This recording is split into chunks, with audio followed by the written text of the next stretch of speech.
Alright, welcome everyone. Today's video is going to be a bit different than usual. For some reason, my mic wasn't working at all in this back day. I'm not sure why, but yeah, I'm really going to commentate over the whole session on each exercise and kind of explain a bit more further what I was doing there. So right now, we're going to just hit a full-on wide grip lat pull down. I haven't actually done these in a while. Last time I did these were before I started training under Dorian's program, but I figured to hit it because I found that my lats get more width doing this sort of exercise. And yeah, we're starting off with this first set at a very light weight. I think it was probably 50 pounds if I'm not wrong. Or no, I think 60, around 60 pounds. I was going a bit fast, I will say, but I was simply just warming up the back for the next working set. I think I figure I'll play some background music because, I don't know, you guys are not going to be able to hear my beautiful grunts as usual. Alright, so we'll do the second set. I think I'm doing here 75 pounds just because I can remember the weight comparisons against the next machine because this one doesn't have any labels. I am going a bit fast, but sometimes I don't know why, maybe it's just me, but sometimes when I work out and I'm in my own pace, I don't feel like I'm going that fast, but I do actually slow down eventually.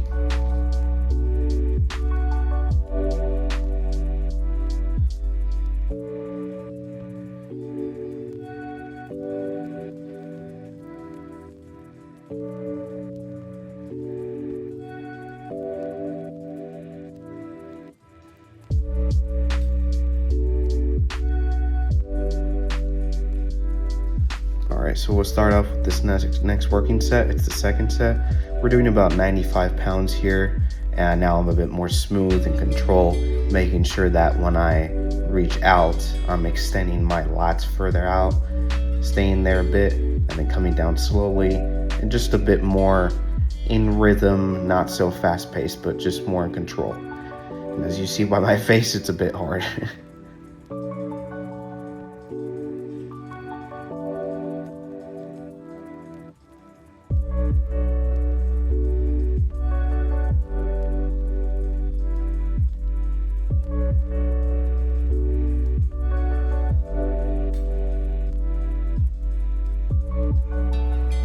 Here's the third set.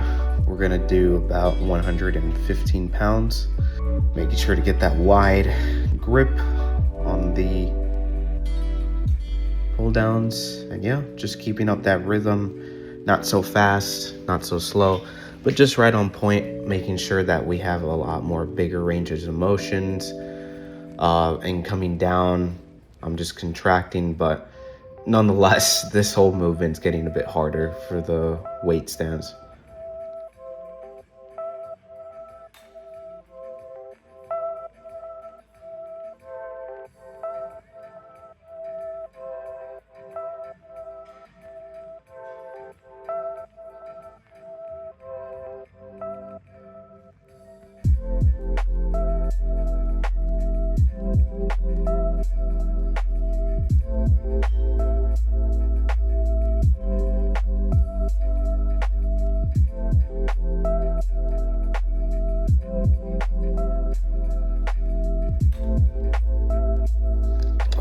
Do one more set.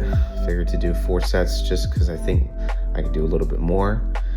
And I'm kind of messing up in the grip here. That tends to happen. My right hand is a bit more farther out than my left, but I was feeling it there nonetheless. I'm keeping the same weight as you see, still in that motion, not so fast, but you know, since it is the 4th set, it's gotten way more harder as of now compared to my first or second, since my lats are a bit more strained. And I actually remember that during doing this exercise, my strength wasn't up to par because I came out of a sickness. I had a cold for 5 days in a row, And this was actually my first day coming back to it after 4 days of not doing any exercises. So my strength was still recovering. Really, this whole workout, it's gonna be kind of like that. It's gonna be more about the form than rather just a lot more the weights to increase, since of the limits in strength I've had from having a cold a few days ago. But whatever, we'll move on to the next exercise. We're gonna be doing, I don't wanna call it T-bars because we're not doing a T-bar grip, but we're just basically, I guess we could call it horizontal barbell rows. Yeah, just for that contraction and squeezes. So we'll start off with this first set.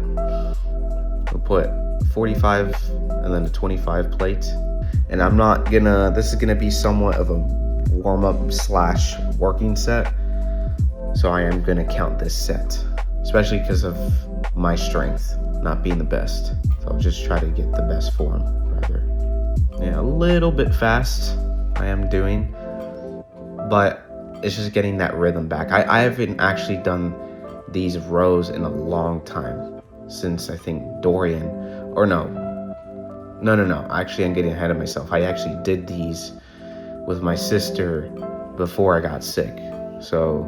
But that was towards the end of the workout. I decided to put this as the second working exercise.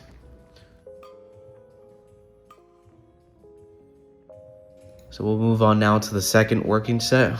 We'll put 245 plates and row this bad boy.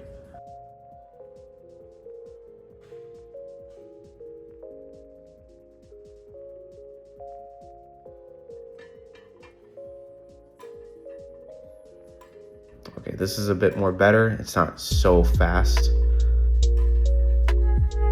Yeah, you can see it's a bit hard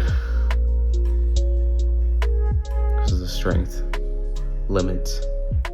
I'm not really sure. I tend to be all over I don't want to say all over the place, but I tend to be not exactly organized when it comes to my rep counts, because I actually get my rep counts more as a general rep area. So if I'm aiming to do 15 reps, I don't do sometimes exactly 15 reps. I just get in that area, whether it's 13 reps or whether it's 17 reps. It depends how I'm feeling that day.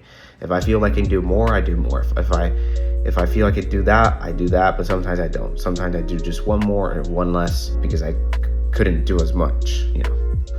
All right, so we'll move on to this last working set. We'll just put an extra 25, leaving those 45 plates. And I think we'll do 12 reps. I'm not sure. I'm really just looking at this along with you guys. I'm not sure how many I'm gonna do here, probably 12.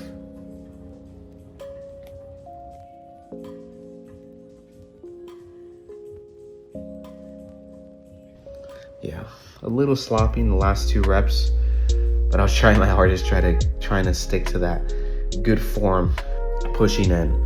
But in those last 2, I wanted to do 2 more, and I had to just try my best to bring the bar in without focusing on just keeping my back still slightly pushing that bar in. No, I was just focused on getting the bar to my chest at that point. But yeah, we're done here. We'll move on to the next exercise. We'll be doing barbell rows. And so yeah, we're gonna start this first set as a working one with just 2 single 10 plates on each side. And I think I did probably 13 reps here. So yeah, there wasn't any free weight barbells that I could, or no, there was. It was just, I decided to do the Smiths because I felt like it would be more comfortable for me to do that, a bit more efficient, since I haven't done barbell rows in a while. And it's just a bit more controlled.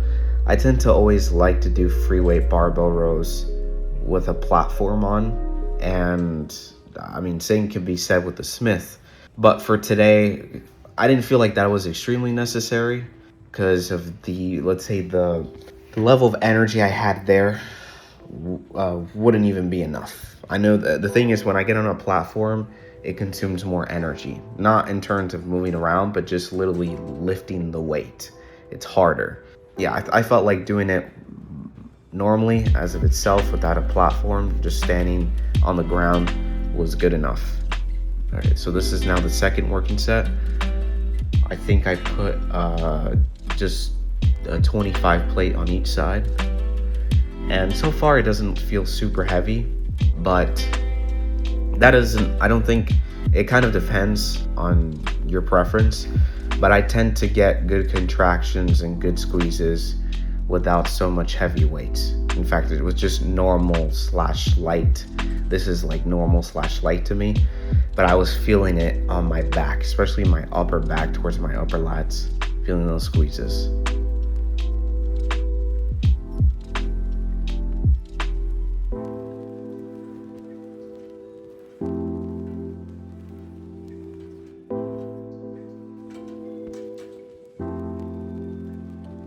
All right, so for this one, we'll move on to the next working set.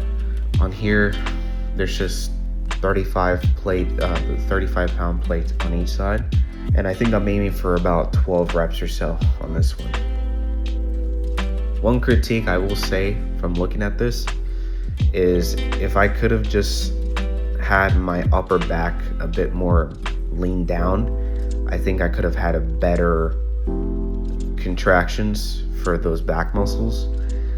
But towards the end of the reps, I was doing that because I noticed that would be better. Yeah. The first 3 were not as good for form, but after, let's say, 4 to 5 reps until finishing, the form got better. Because if I lean down when my chest is facing the floor and my back is still straight, it's way harder, but you feel those squeezes much more deeply. All right, so for this one, this is the 4th working set. We're gonna put a 45 plate on each side, and I think I was aiming for 10 reps here. I probably did less, probably like 8, because I remember I was gonna do 10, but I think I did 8 or 7.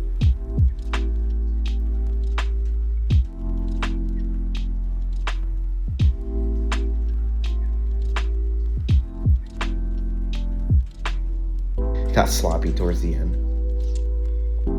All right, so that finishes that set. Move on to the next exercise. I was supposed to actually superset this workout with the dumbbells, which is just the dumbbell version of a barbell row, but I forgot to, and right there I just remembered, so we're gonna move on to that exercise. We'll do simple dumbbell back rows. So yeah, for here I decided to get the 30-pound dumbbells, and it actually felt pretty nice. I was making sure to squeeze in that back once I came down to reach out to get that lat extended, and keeping that continuous motion on and on and on. I think I did 10 there. That last rep was not the best either. I tend to do that a lot though. That's something I don't really pay attention to much. Usually my last rep is not the best, which it should. Each rep should be, but usually it's because I'm just like tired. I just kind of go like, I want to let this go, like, damn. Let's move on to the next thing. That's kind of, when I finish a workout, I'm like, all right, let's get moving to the next one. But then, because I think about that, my form got sloppy in the last rep. And yeah, and then this one, I think I did a 35-pound plate. Although I'm not gonna lie to you, that looks like a 40-pound. I think it was a 35. Yeah, that was the 35-pound plate. So this should be our second working set. Yeah, this looks a bit better. Still keeping that focus on the back, getting that squeeze in. I noticed that when I'm really struggling, I tend to have my shoulders to assist a little bit to push it back in. But I always, every time I do a dumbbell row, I'm always looking to really get the dumbbells up to my toes, because I feel like the deeper the stretch, the more I can take advantage of that stretch to extend the lat. I'm always looking at that range of motion when I do any sort of rowing for my back exercises. And I think here I grabbed the 40-pound dumbbells. Yeah, we'll just get on to this next working set. This should be the third working set with 40 pounds. It's looking good so far.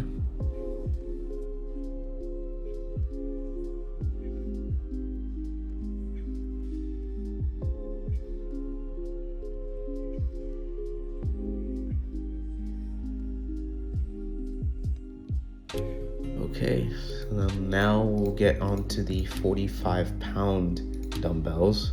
Or actually, no, I decided to not do 4 sets there because I felt like my energy was depleting a lot by that point, and I felt like if I kept on going, I likely would have not been able to do the next exercise as good as possible, with form also being in there, and also the just the weight too. And so I thought, nah, it's better if we just stick to the 3 sets for today and not really do 4 sets, because I didn't really have the energy to be able to do that. Okay, so now we're doing the good old-fashioned underhand lat pull downs, something that I always did for back. Now we're coming back to it. I like to do this because it works a lot for a little bit more the lower lat. You especially hit the lower lat when you bring the bar up to your upper chest. It kind of engages that lower lat, because the lower lat is a muscle that is not actually engaged so much when you do back exercises, because your upper lat and your kind of overall, not really the lower back, the rest of anything else that's not the lower back assists way more in lifting weight for any back exercises compared to just the lower back. So I like to do underhand lat pull downs because it isolates more that area than anything else. And it kind of does bring a bit of definition to that lower part.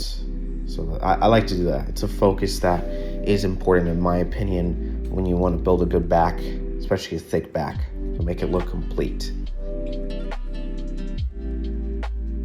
Yeah, and then this second set, I think this was now, okay, I can already see that was a 95 pounds.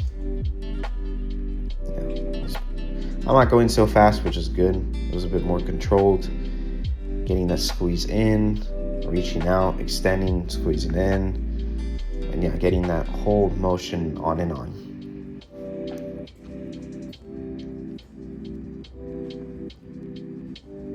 Yeah, shit's getting harder. Just pushing it in.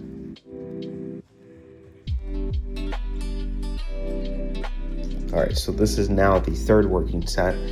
This is 115 pounds. I think I'll do 10 reps.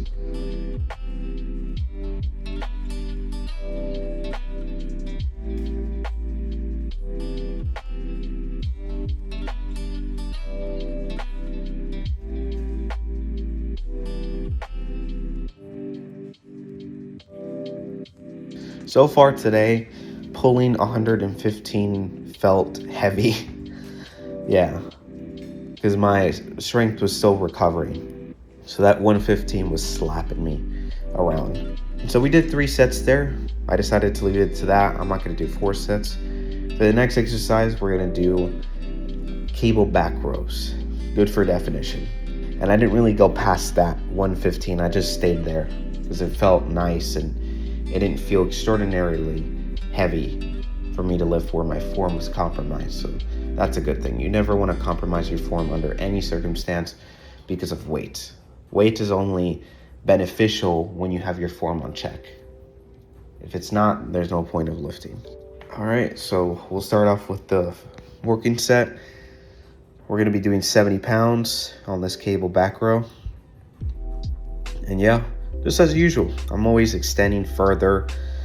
I've always seen Arnold doing it like this. Now, there's a lot of people that don't do it like this, but I think the way how Arnold does it makes sense, because it's still that same philosophy that I say over and over and over, that when it comes to holding on to things on a rowing motion, I always love to extend my lats outward so that there's a stretch. There's always a stretching motion when I'm doing any row movements. And then for this back, I'm always focusing on the stretch, but trying my absolute best to stretch and then contract in, which is a hard combination, but that's what makes your back thicker.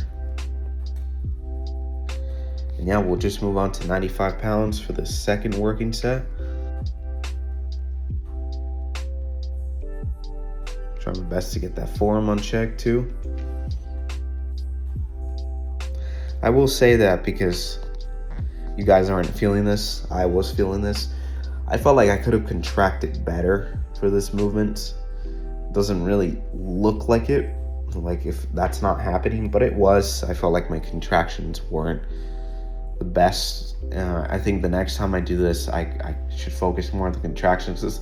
The stretches for me is now subconscious. I stretch for everything for rows because I've always done that. But the contractions it hasn't been left aside, but it hasn't been something of red point value, let's say, of primary focus whenever I've done cable back rows, because I've always thought of, let's say, the stretching motions than rather the complete contractions. And we'll keep on this 95 pounds weight for the third working set, and I think the last working set. And over here I'm aiming for probably 10 reps or 12. You can see I'm a lot more slower right now, like what I was doing with Dorian's, because in that time I was thinking about the contractions. Like that came to my head, because that last one didn't have the best contractions. So you can see here I went slower just so it could be harder, making contractions, I guess, easier, because there's a lot of tension. Because that's the thing, when you're slow, you're just simply, the science about being slow with your workouts is to retain tension. That's all it is. It's just to retain tensions on your workout. And that's why when you do slow reps on a moderate weight, it's harder. And it's just simply because you have time under tension. There's more tension in the muscle. Your muscle gets stimulated. Because your muscle fibers are tearing. The way how you grow muscles is simply stretching the muscle bands tight enough, meaning stretching it so far enough, or sometimes it's with weight, with force. It doesn't have to be like something that's stretched, because if that was the case, you could just do home stretching and you would have a lot of muscles. But no, that's not the case. You need to apply stretching plus weight. When you apply stretching plus weight, well, you get bigger muscles. But you do grow muscles even if you don't have complete stretching. Like, you don't have to stretch all the way to 100%. You should stretch, let's say, 70 to 60%, and you would have great hypertrophy for your muscles. But that's all that's happening. When you're applying more tension, it just means that the time that your muscles are still stretched in that exact motion or in the exact angle makes it more likely that not only, let's say, even this is just an example, not only, let's say, 10 fibers get broken, but 15 fibers get broken too, as you applied more tension. So yeah, it just makes contractions the whole point of it when you're coming in, because when you contract, you're bringing the muscles to define, which means you're breaking more detailed muscles on back. And it makes it easier when your muscles are already broken from tension. We already finished with back, but I'm now going to start doing a lot more trap workouts. I've never done trap workouts, surprisingly. The only times I've probably done traps have been indirectly, whenever I've done rear delts or any sort of deadlifting or backs exercises. But I've never done any exercises that were primarily focused for traps. However, I don't think I've said this before. I've noticed that if you want to build a really thick back, you should have thick traps, because when you hit poses like lat spreads or rear double biceps, every single person that does back, and they've been hitting back for a year or 2 years, if you have moderate genetics, you're going to have a good back. You're going to have a thick back. But if you want to go the extra mile to have a very thick back, it's not only the lats in terms of mass and definition that's going to make your back look thicker. It's definitely going to be the traps, because the traps is what gives that illusion that your back is way more thicker, even though it's not an illusion. Like, it is an illusion, but at the same time it's not, because it's actually, like, your back is actually thicker, because your traps is a part of your back. And not a lot of people do that. If you make your lower traps, not where your shoulders are at.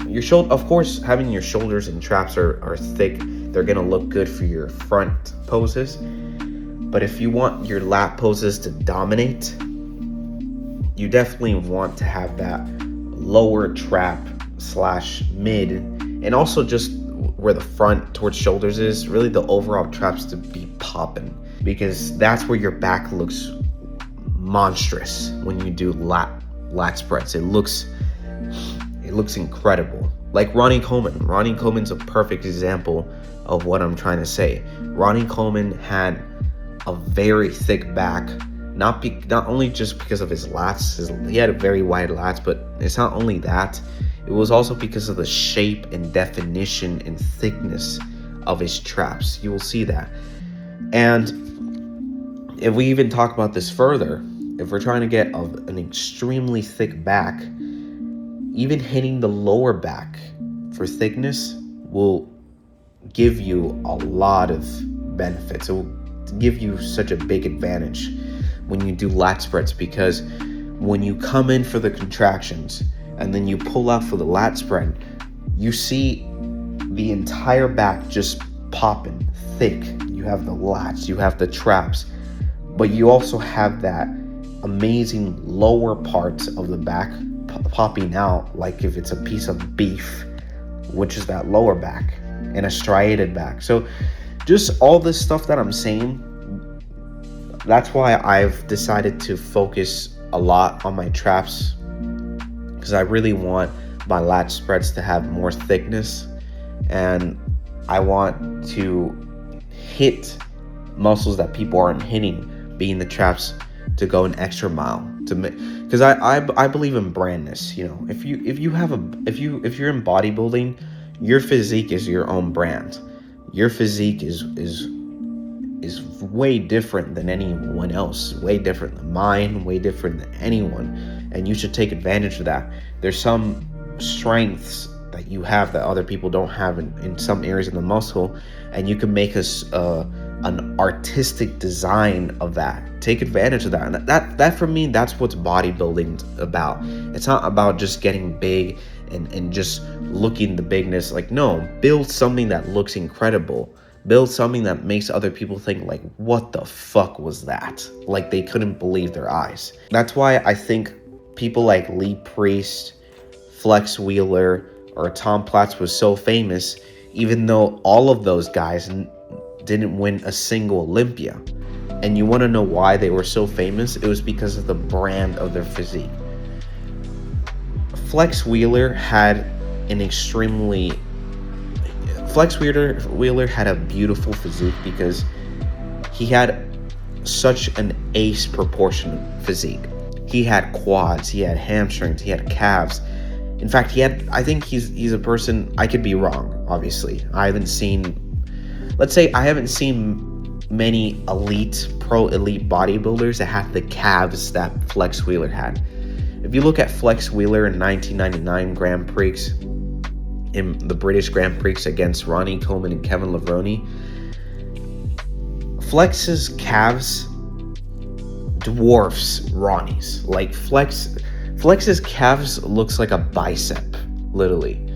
Same with his hamstrings. Yeah, Flex had an amazing body. He had a great upper body. He had a great lower body. He had a great back. Like, he had all of it, and he had great clavicles, delts, like all of it. But unfortunately, when it came to Olympia, he wasn't as conditioned. But my point being said is that you have that Flex Wheeler, then you have Tom Platz, that he had a good physique, but what was most incredible to people was his lower body, his legs. That's what Tom Platz was famous for, his legs. His legs were top to none. No one was able to top Tom Platz when it came to the lower body back when he was competing in his era. And then when you talk about Lee Priest, another famous person, why? Lee Priest did not have the most condition, neither the most, let's say, ridiculous physique in overall, but he had the most, like, uncommon. Lee Priest had a very aesthetic, midsection of his part of his upper body, but he had giant arms. He had the biggest arms in bodybuilding. So, and especially his legs. Elite Britis had big legs and he had big calves. So you can see what I'm trying to say is, each person has their own brand. You know, each person has their own physique. Lee's body was different from Flex's. Tom's body was different from Lee's or Flex's as well. And so you work with that. In bodybuilding, you know, you can't compete against genetics because genetics is genetics. You can't do anything about that. But what you can do is what you can do with those genetics and display what God gave to you in terms of your physique. If you have a natural aesthetic part for your upper body, or even hell, your back or your lower body, take that to your advantage, right? And then artistically sculpt what your body can look like in the best shape. It doesn't mean that you have to get as massive as possible, but it just means to display something that can look just something new, something that hasn't been seen before. And that's what I love. That's what I'm all about. When I train, I think about that all the time. I always think about building mass and all this stuff, but it's because I've always been a skinny person. I need to build a lot of mass in order to get to the physique I want to. Once I get enough mass, I am still going to be doing mass, but I'm going to be focused on way more on sculpting, like conditioning and all that stuff, and actually perfecting. Not perfecting, but let's say bringing out the body that I want to. Yeah, but whatever. I figured that really the movement had more benefits whenever I did this rolling motions. So you don't just see me bringing my shoulders up and down. I'm really bringing my shoulders inward and then upward and then back and down. So it's like this rolling motion. So that finishes off for the exercises. We're gonna move on to posing down here. All right, so here we go. We got the tank top out, ready to show what we've been working on for that back session. At that moment, I really saw my traps popping out, which was nice. Yeah, we're just gonna hit the rear double bicep here. Not bad, pretty good.